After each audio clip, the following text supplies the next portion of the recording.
Hello guys! Welcome to my channel.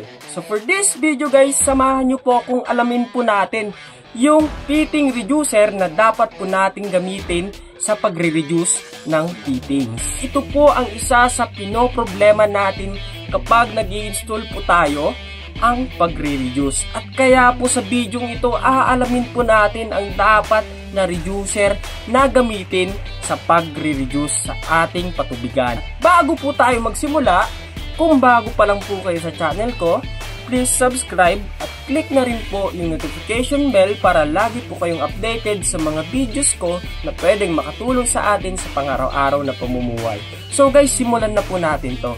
So guys, meron po tayo dito ang example. Meron po tayong GIT na 1 1/4 at meron din po tayong Nipple na 1 1/4.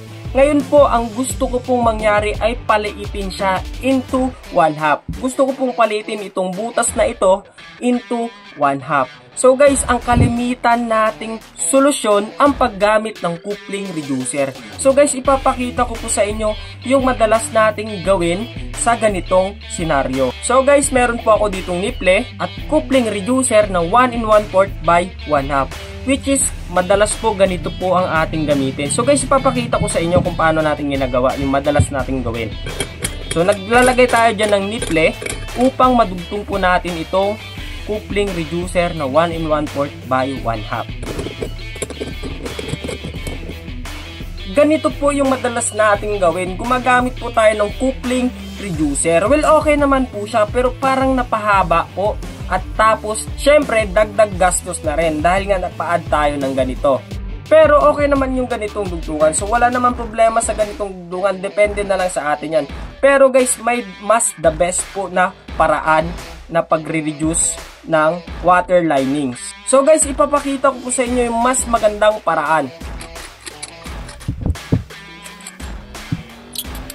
So guys, meron po tayong GI bushing reducer. Ang GI bushing reducer guys ay dinisign kung gusto mong palitin yung fittings mo, gusto mong palitin yung butas, dyan po nakadesign ang GI bushing reducer. So less expenses, tapos mas maikli lang po yung dugtungan natin. So ang itsura nito guys, ganito po siya. Meron po siyang thread dito sa labas, tapos may thread naman po dito sa loob. Ito po yung thread sa labas, which is yung malaki. Yung thread naman sa loob, yung maliit. So guys, sa nakikita ko, mas mainam po itong gamitin sa pagre-reduce, ang GI bushing reducer. So guys, paano nga ba siya gamitin? Paano nga ba siya idugtong? So guys, ito nga ang halimbawa natin ay 1 1/4, no? Ang butas. Ngayon gusto ko siyang palitin ng 1/2. Gagamit lang po ako guys ng GI bushing reducer. Walang iba. Ipapakita ko po sa inyo. So yan siya guys. See? Napakadali lang po, no? Na-reduce ko na po siya into 1/2. Yan po yung purpose ng GI bushing reducer. Lalagyan ko ng nipple para mas makatotohanan.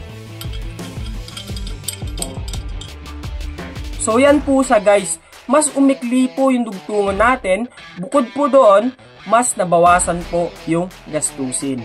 Unlike kung gagamit po tayo ng GI coupling reducer. So mas mahaba at dagdag gastusin po. So ito po guys ay pwede nyo po gamitin sa iba't ibang klase ng fittings. Pwede nyo po siyang gamitin sa elbow, pwede nyo siyang gamitin sa coupling. Depende po sa inyo. Kung gusto nyo pong paliitin yung butas ng coupling nyo, well, goods po ito gamitin. At yun lang po guys sa video ito, at sana po may natutunan kayo patungkol sa bushing reducer. At please po guys, don't forget to subscribe. Hanggang sa muli, paalam!